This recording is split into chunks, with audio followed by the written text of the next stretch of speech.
ngo buri kantu bamufunze ngo bari kumuziza gukingiranya abakobwa.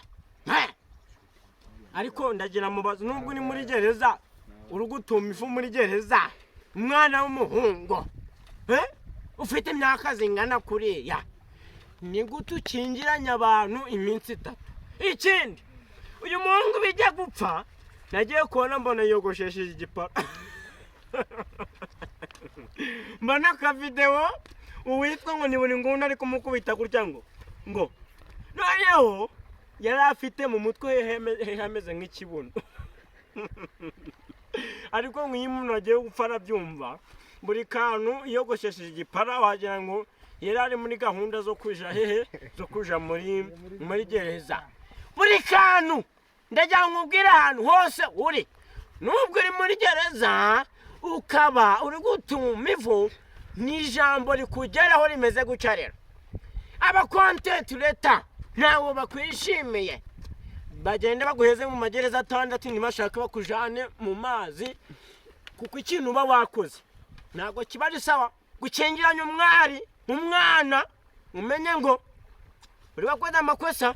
Ikindi, bana banje munywe, bana banje murye, burusheti ngizo murye, ibirayi murye, munywe.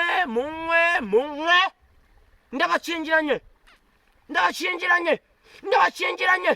Umukobwa ati aro we ni kuri ribu yego.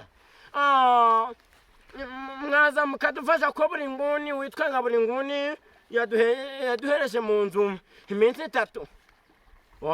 Ukatuda tumujane.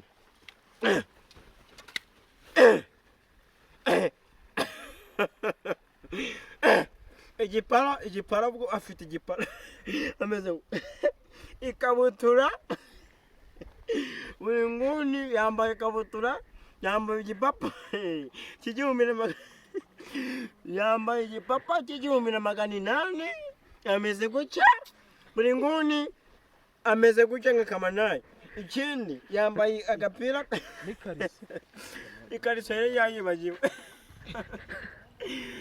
None ku mbuga zose inkuru hari nuko buri nguni ngo bamujanye. Gasuku nabarangije aravuga gasware nyoko ngo kiriya kigogi ngo kimeze nk'ikibuno. Gusa buri kantu namuhamagaye ndamubwira ngo mfite impano, arangije arambwira ngo ngarambe kora ningubona nzagukinisha.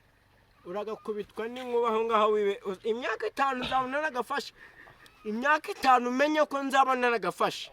Uzaza ndi kukandagira hejuru ngendana n'abakomeye.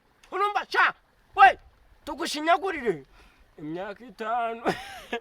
Umwaka umwe navyibushe, indi mwaka 5 nzabona nungana nkande su ngana ngansabe. Abija